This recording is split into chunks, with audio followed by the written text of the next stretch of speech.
नहीं पता चल रहा है, बहुत जगह देख लिया, पता ही नहीं चल रहा कि 4 नंबर के लिए क्या पढूं, समझ ही नहीं आ रहा। मतलब किसी से पूछता हूँ, कोई कहता है चैप्टर नंबर 1 में से ये पढ़ ले, कोई कहता है वो पढ़ ले, ये वाले क्वेश्चन कर ले, वो वाले क्वेश्चन कर ले, दिमाग में क्लैरिटी नहीं आ रही। बहुत बार पूछ लिया, टीचर से भी पूछ लिया कि मतलब क्या चीज़ पढूं, तो यार समझ ही नहीं आ रहा कि चैप्टर 1 से आखिर ऐसा क्या पढ़ा जाए, चैप्टर 2 से ऐसा क्या पढ़ा जाए, चैप्टर 3 से क्या पढ़ा जाए जो मेरे दिमाग को एकदम क्लियर कर पाए कि यार मैं ये चीज़ कर लूँगा तो मेरे 4 नंबर जो है वो कंफर्म हो जाएंगे। ऐसी कोई वीडियो नहीं मिल रही, लेकिन ये वीडियो उसी चीज़ के लिए। इस वीडियो में आप लोगों को पता चलेगा कि 4 नंबर वाले क्वेश्चंस के लिए आप लोगों को क्या क्या करना है, कौन कौन से चैप्टर से कौन कौन से टॉपिक को करना है। और इतने कॉन्फिडेंस के साथ आया हूँ कि हाँ भाई ये आएगा। क्यों? क्योंकि बहुत तगड़ी रिसर्च करके आया हूँ, बहुत ज़्यादा चीज़ें देखी हैं, बहुत सारी चीज़ें समझ करके आया हूँ और बहुत सारा एक्सपीरियंस भी लेकर के आया हूँ। ठीक है, तो चलिए देखते हैं इस वीडियो को, जिसमें मैं गारंटी दे रहा हूँ आप लोगों को कि हर चैप्टर या जितने भी चैप्टर मैं इस वीडियो में आप लोगों को बताने वाला हूँ, उसमें से जितने भी चैप्टर्स के मैं आप लोगों को पोर्शन बताऊंगा, कौन कौन से पोर्शन से पूछा जाएगा, जिस पोर्शन से जो क्वेश्चन पूछा जाएगा वही पूछा जाता है, वही पूछा जा रहा है। चलिए देखते हैं कि कौन कौन से पोर्शन से कौन कौन से क्वेश्चन पूछे जाते हैं, जो कि गारंटीड है, श्योर है, 110% वही पूछे गए हैं और वही पूछे जाएंगे। चलिए देखते हैं।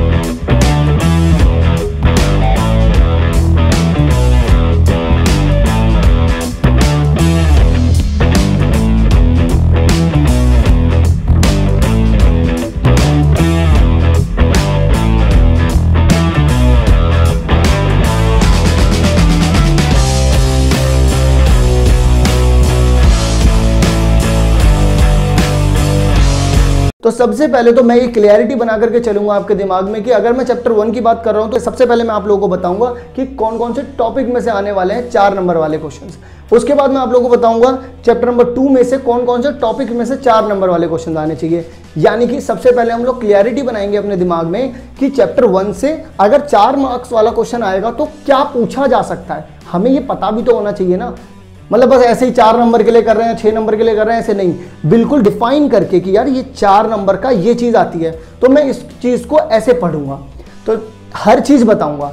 चलिए देखते हैं कि चैप्टर नंबर 1 की अगर मैं बात करूं, मैं 2 की बात करूं, 3 की, 4 की, 5 की, 6 की, तो अगर मैं यहाँ पर इन सारे के सारे चैप्टर्स की बात करता हूं तो मुझे कौन कौन से क्वेश्चंस करने हैं, कौन कौन से टॉपिक से करने हैं, क्योंकि ये वीडियो बहुत ज़्यादा यूजफुल है उनके लिए जिनको यही नहीं पता कि 4 नंबर में से कहाँ से आता है या क्या पूछा जाता है, अभी तक क्या पूछा गया। ये सारी की सारी चीज़ें मैं इस वीडियो में बताऊंगा। तो चलिए देखते हैं, ये बहुत तगड़ी वीडियो। तो चलिए हम लोग सबसे पहले बात करते हैं चैप्टर नंबर 1 की। चैप्टर नंबर 1 में अगर हम लोग बात करें तो 4 नंबर में से 4 तरीके के क्वेश्चन पूछे जा सकते हैं।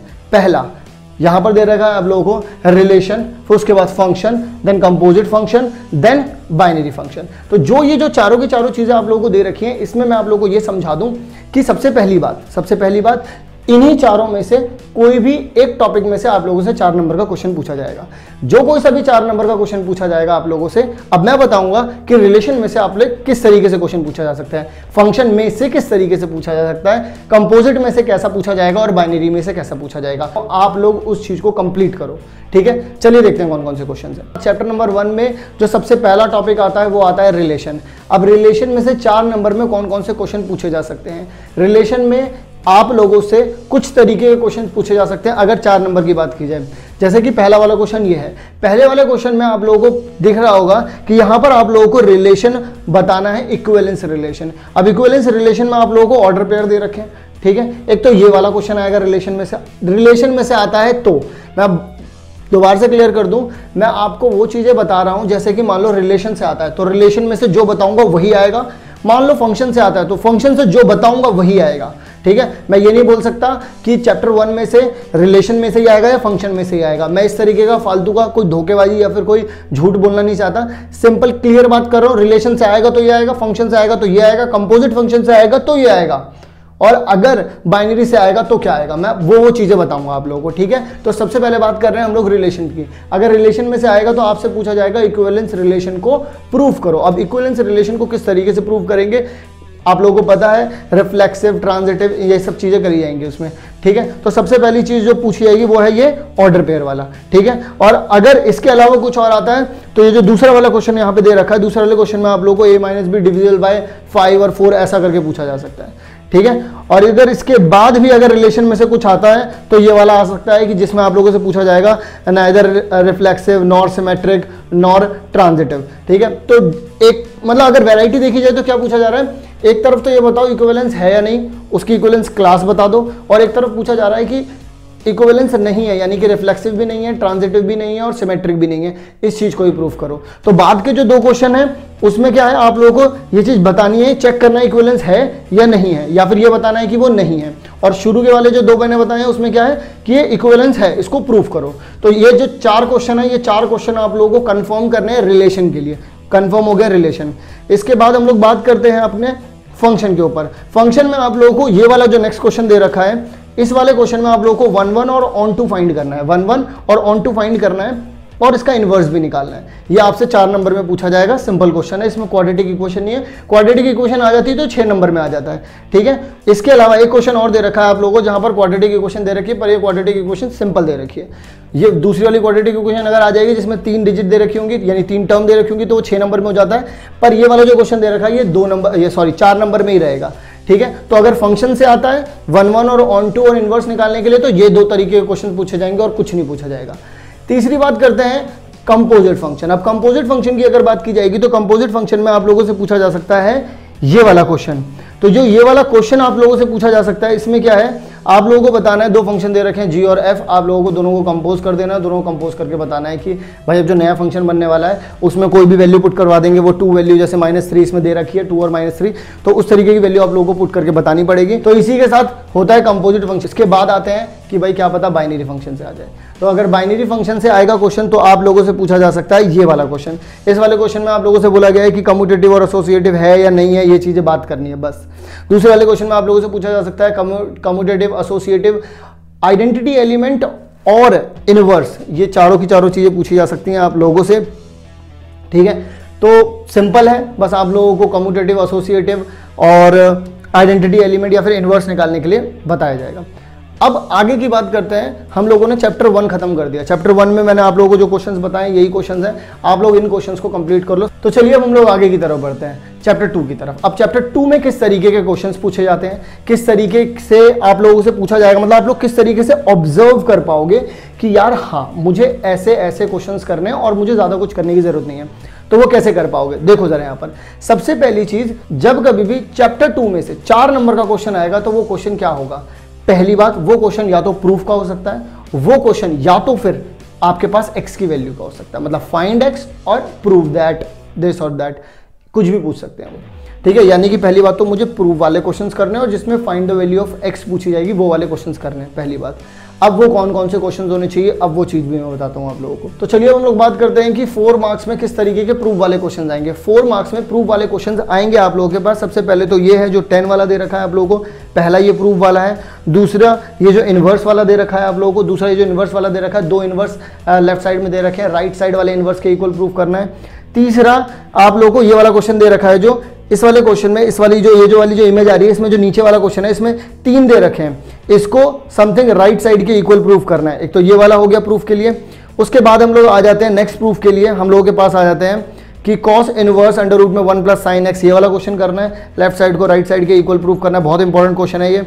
फिर उसके बाद हम लोग आ जाते हैं cos इनवर्स x/a, ये थोड़ा अलग सा क्वेश्चन है, इसमें थोड़ा सा अलग सा मेथड लगेगा, तो ध्यान रखना इस चीज को कि इस क्वेश्चन को अच्छे से समझ करके चलना, ठीक है। नेक्स्ट अब आगे की तरफ बढ़ते हैं हम लोग। अब हमारे पास आते हैं find the value of x वाले क्वेश्चन। बहुत सिंपल होते हैं वो, बस आप लोगों को कुछ फॉर्मूले याद रहने चाहिए। जैसे कि जो पहला वाला क्वेश्चन आ रहा है हम लोगों के पास, पहले वाले क्वेश्चन में आप लोगों को बहुत सिंपल दे रखा है कि tan inverse 2x + tan inverse 3x। इसमें भी कुछ बच्चे क्वाड्रेटिक इक्वेशन सॉल्व करने में थोड़ी सी दिक्कत कर जाते हैं, उसको ध्यान रखना। वहीं पर सही और गलत की पहचान होती है, CBSE में कंसेप्ट देखा जाता है, ठीक है। आगे की तरफ बढ़ते हैं। नेक्स्ट क्वेश्चन में आप लोगों को 2 tan इनवर्स cos x, ठीक है, is equal to tan inverse 2 cos x दे रखा है। बहुत सिंपल क्वेश्चन है, बहुत बार आया हुआ है, अलग अलग जगह पे आया हुआ है, तो इसको ध्यान रखना, ठीक है। करना ही करना है, ध्यान नहीं रखना है, करना ही करना है। उसके बाद नेक्स्ट क्वेश्चन है x की value tan inverse 1 - x / 1 + x, ये भी बहुत इंपॉर्टेंट क्वेश्चन है। नेक्स्ट क्वेश्चन की बात करते हैं। इसमें कुछ बच्चे कर भी पाते हैं, कुछ बच्चे नहीं भी कर पाते, तो लेकिन इसको करके जाना है आप लोगों को। tan इनवर्स x का whole square plus cot inverse x का whole square is equal to 5 π² / 8। Next की बात करते हैं हम लोग, ये भी बहुत सिंपल दे रखा है आप लोगों को, यहाँ पर 2 उधर की तरफ चला जाएगा लेफ्ट साइड की तरफ और नेक्स्ट नॉर्मल सॉल्व कर दोगे आप इसे। तो ये थे हमारे कुछ एक्स वाले, और इससे पहले हम लोगों ने देखे प्रूफ वाले। तो हम लोगों के 2 चैप्टर खत्म हो चुके हैं। हम लोगों ने 2 चैप्टर में कुल मिलाकर के 6 टॉपिक खत्म किए हैं। जो पहले वाले चैप्टर में थे वो 4 टॉपिक थे, जो दूसरा वाला चैप्टर उसमें 2 टॉपिक थे। मतलब क्लियरिटी बढ़ती चली जा रही है कि यार मुझे फर्स्ट चैप्टर में केवल ये 4 टॉपिक करने हैं 4 नंबर के लिए, चैप्टर नंबर 2 में मुझे ये 2 टॉपिक करने हैं, 2 तरीके के क्वेश्चंस करने हैं अगर मुझे 4 नंबर चाहिए। तो चलिए अब हम लोग देखते हैं चैप्टर नंबर 3 के बारे में। चैप्टर नंबर 3 में हम लोगों को क्या करना है? चैप्टर नंबर 3 में हम लोगों के पास 3 वैरायटी बनती हैं। 3 वैरायटी कौन कौन सी हैं? पहली variety find matrix A, B और सी, कुछ भी, मतलब एक मैट्रिक्स फाइंड करनी है आप लोगों को यहाँ पर। अच्छा ठीक है, सबसे पहली चीज हो गई फाइंड मैट्रिक्स, एनी मैट्रिक्स, ठीक है। उसके बाद दूसरी चीज आती है हमारे पास, दूसरी चीज आती है सिमेट्रिक और स्क्यू सिमेट्रिक में से कोई एक किसी प्रॉपर्टी को शो कर दो, या फिर ये शो कर दो कि सम ऑफ सिमेट्रिक और skew symmetric matrix is a given matrix. मतलब जो दी हुई मैट्रिक्स होती है उसी का अगर मैं सिमेट्रिक बना दूं या स्क्यू सिमेट्रिक बना दूं, उसका सम वही वाली मैट्रिक्स आ जाती है। तो पहली दूसरी बात ये हो गई। तीसरी बात फाइंड इनवर्स बाय ईआरटी और ईसीटी, ठीक है। इन 3 तरीके के क्वेश्चंस पूछे जाते हैं जब कभी भी 4 नंबर में क्वेश्चन पूछा जाता है। तो सबसे पहली बात करते हैं फाइंड मैट्रिक्स। तो उसमें पूछे जाएंगे आप लोगों से इन तरीके के सवाल। पहला सवाल इस तरीके से दे रखा है आप लोगों को कि 2 मैट्रिक्स मल्टीप्लाई में दे रखी है, C D minus A B दे रखा है, इसमें से आप लोगों को एक डी मैट्रिक्स ढूंढनी है, ठीक है।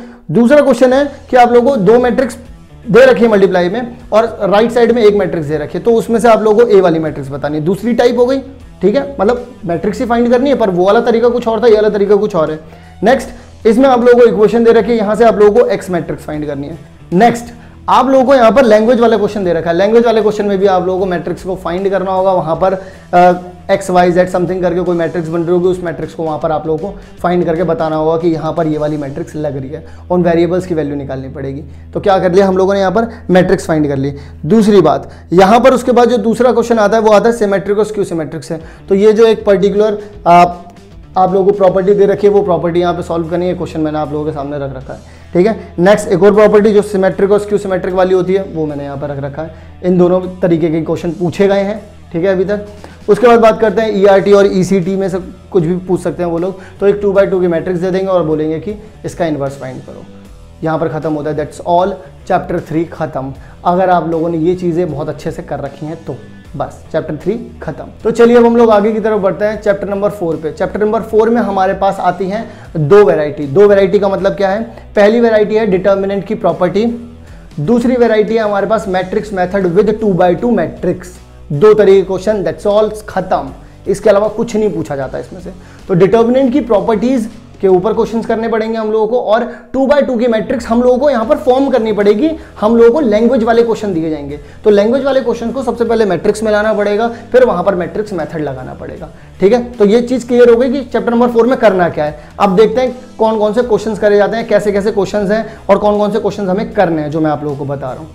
डिटर्मिनेंट की प्रॉपर्टीज़ के लिए मैंने यहाँ पर आप लोगों को कुछ सिलेक्टेड क्वेश्चंस यहाँ पर बताए हैं। उन सारे के सारे क्वेश्चंस वो यहाँ पर बारी बारी से आप लोगों को दिख जाएंगे कि आप लोगों को इन क्वेश्चंस को करना है। अब इन क्वेश्चंस को करना कैसे है इसका भी मैं आप लोगों को एक वे बताता हूँ कि इन क्वेश्चंस में, इन सारे के सारे क्वेश्चंस में बहुत ईजीली आप लोग जीरो बना सकते हो। किसी भी रो या किसी भी कॉलम को अगर पकड़ लो तो वहाँ पर आसानी से 0 या फिर 1 बनाया जा सकता है। अब जब 0 और 1 बनाया जा सकता है तो इस चीज़ को भी ध्यान रखना कि 4 नंबर का क्वेश्चन है, इतना हाई फाई नहीं पूछा जाता, हाई फाई नहीं पूछा जाता है। सबसे पहले तो इस बात को मानो। हम मानते हैं कि 4 नंबर में बहुत टिपिकल क्वेश्चन आ जाएगा, पहले मानो कि नहीं पूछा जाता। यहाँ पर आप 1 1 1 बहुत इजीली बना सकते हो। अगर 3 1 नहीं बना सकते, 2 1 तो बना सकते हो। 2 1 बन गए तो 1 0 तो बनेगा। जैसे वो 1 0 बनेगा तो दूसरे 0 का भी जुगाड़ देखो। तो वहां पर आप लोगों को समझ में आएगी बात कि जब कभी भी 4 नंबर में क्वेश्चन दिया जाता है तो वो इतना टिपिकल नहीं होता, प्रूफ करने के लिए दी जाती हैं वैल्यूज। तो आप लोगों को वहां पर प्रूफ करना होता है। आप लोगों को जो मैं ये वाले क्वेश्चंस दे रहा हूं, इन वाले क्वेश्चंस को आप लोगों को बहुत अच्छे तरीके से खत्म करना होगा, बहुत ही ज्यादा अच्छे तरीके से। मतलब कुछ छोड़ना नहीं है इसमें, सारे के सारे क्वेश्चंस करके जाने हैं। करीब 2-3 बार तो करने ही करने हैं। क्वेश्चंस सिलेक्ट करके निकाले हैं, बार बार आए हुए हैं वो क्वेश्चंस निकाले हैं, जिनकी पॉसिबिलिटी है आने की वो वाले क्वेश्चंस निकाले हैं, ठीक है। इसके बाद आ जाते हैं हम लोग 4 नंबर में हम लोगों से मैट्रिक्स मेथड भी पूछ लिया जाता है, जिसमें हम लोगों को यहाँ पर मैट्रिक्स भी बनाने के लिए दी जाती है। जैसे कि यहाँ पर ये वाला क्वेश्चन जो मंथली इनकम वाला है, यहाँ पर जो शो हो रहा है इस तरीके का क्वेश्चन, ये वाला क्वेश्चन भी आप लोगों से 4 नंबर में पूछा जा सकता है, ठीक है। तो 2/2 का होता है, इस वजह से कोई दिक्कत नहीं होती है, इसमें आसानी पड़ जाती है इसमें, ठीक है। इस वजह से यहाँ पर ये 4 नंबर का पूछा जाता है। और लेकिन अगर ये मान लो 3/3 का हो जाता तो फिर ये 6 नंबर में पूछा जाता। तो ये पूछा जाता है चैप्टर नंबर 4 में से 4 मार्क्स का, ठीक है। दैट्स ऑल, चैप्टर नंबर 4 खत्म। तो अब हम लोग आगे की तरफ बढ़ते हैं और चैप्टर नंबर 5 की बात करते हैं। जब हम लोग चैप्टर नंबर 5 की बात करेंगे तो भी मैं आप लोगों को क्लियर कर दूं ये बात कि चैप्टर नंबर 5 में सबसे पहली चीज कंटिन्यूटी, दूसरी चीज डिफरेंशियबिलिटी, तीसरी चीज डिफरेंशिएशन, बात खत्म, और कुछ भी नहीं करना है। अब आप बोलोगे सर डिफरेंशिएशन तो बहुत सारे तरीके के हैं, इम्प्लिसिट, एक्सप्लिसिट, लॉग वाला भी दे रखा है। अब आप बोलोगे कि सर क्या करा जाए, डबल डेरिवेटिव भी है। तो मैं आप लोगों से बोलूँगा कि टेंशन मत लो। मैं आप लोगों को सबसे पहले तो एक बात बताऊं, जिन किसी ने भी डिफरेंशिएशन कर रखा है उसके लिए डिफरेंशिएशन बहुत ज़्यादा आसान होता है। आसान होता है क्यों होता है? क्योंकि पूरे के पूरे कैलकुलस में यार यही सबसे आसान चीज़ है डिफरेंशिएशन, dy/dx निकालो। अब dy/dx, अब देखो अल्टीमेटली देखा जाए तो dy/dx से निकाल रहे हो पूरे के पूरे चैप्टर में और कुछ भी नहीं कर रहे। तो इसको ना हवा मत बनाओ कि ये वाली एक्सरसाइज अलग, वो वाली एक्सरसाइज अलग, ये वाली एक्सरसाइज अलग। नहीं, ऐसा नहीं है यार, इतना टिपिकल मत करो। उन्होंने बस वैरायटी बना दी, मतलब चीज़ तो वही पूछी जा रही है। और अगर आप ध्यान से देखो तो पता भी आप वही चीज़ कर रहे हो, कर डिफरेंशिएशन ही रहे हो, लगाओ सेम फॉर्मूले रहे हो, हर एक्सरसाइज में लगा रहे हो सेम फॉर्मूले, तो वो चीज़ें अलग नहीं है। पहली बात तो वो कलेक्टिव है, तो इसलिए मैंने इस पूरे के पूरे पोर्शन को डिफरेंशिएशन नाम दिया है। तो सबसे पहली बात अगर हम करें कि कंटिन्यूटी से किस तरीके का क्वेश्चन आ सकता है, पहला क्वेश्चन यहाँ पर आप लोगों को पी और क्यू की वैल्यू निकालनी है, यानी कि यहाँ पर 2 वेरिएबल दे रखे होंगे, आप लोगों को उन 2 वेरिएबल की वैल्यू निकालनी होगी, या फिर आपको 2 वेरिएबल दे रखे होंगे उसके बीच रिलेशनशिप बतानी होगी, या फिर आप लोगों को एक फंक्शन दे रखा होगा उसमें से किसी एक कांस्टेंट की वैल्यू निकालनी पड़ेगी। या तो फिर एक कांस्टेंट दे रखा है उसकी वैल्यू निकालो, 2 कांस्टेंट दे रखे हैं उसकी वैल्यू निकालो, या फिर 2 वेरिएबल दे रखे हैं उनके बीच में रिलेशन बताओ। ये तो पूछा जाता है कंटिन्यूटी के लिए अगर 4 नंबर में क्वेश्चन आता है। लेकिन इसके बाद और भी क्या आ सकता है, इससे के बाद आता है दूसरी चीज डिफरेंशियबिलिटी।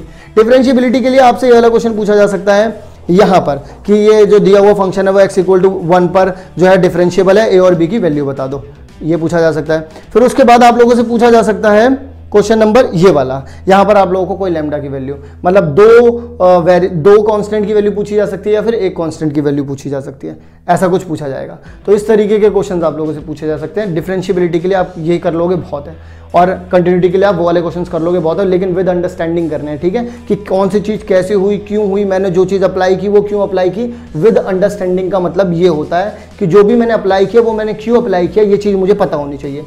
आगे की तरफ बढ़ते हैं और डिफरेंशिएशन की बात करते हैं। और डिफरेंशिएशन में मैंने बहुत सारे क्वेश्चंस दे रखे हैं, वो यहाँ पर स्क्रॉल होते चले जाएंगे, आप लोगों को दिखते चले जाएंगे कि कौन कौन से क्वेश्चंस हैं। तो मैं आप लोगों को बता दूं कि dy/dx के ऊपर ध्यान देना है, और अगर सेकंड डेरिवेटिव है तो उसके ऊपर भी ध्यान देना है। यहाँ पर क्या करना होगा, आपको dy/dx निकालना है या फिर समथिंग कुछ प्रूफ करना है, कोई दी हुई इक्वेशन प्रूफ करनी है। तो इसमें इसको अलग अलग वैरायटीज ना बना करके मैंने यहाँ पर कलेक्टिवली सारे के सारे क्वेश्चन लिख दिए हैं। नो मैटर वो लॉगरिथमिक के हैं, पैरामेट्रिक के हैं, इम्प्लिसिट के हैं, एक्सप्लिसिट के हैं, कोई मतलब कोई फर्क नहीं पड़ रहा है उससे, डबल डेरिवेटिव है कुछ फर्क नहीं पड़ रहा, लेकिन आप लोगों को dy/dx और कह लो कि प्रूव करने वाले क्वेश्चंस यहाँ पर आने चाहिए, ठीक है। मैंने कुछ लिमिटेड क्वेश्चंस दे रखे हैं, इन क्वेश्चंस को अगर आपने विद अंडरस्टैंडिंग कर लिया, कुछ और करने की जरूरत नहीं है।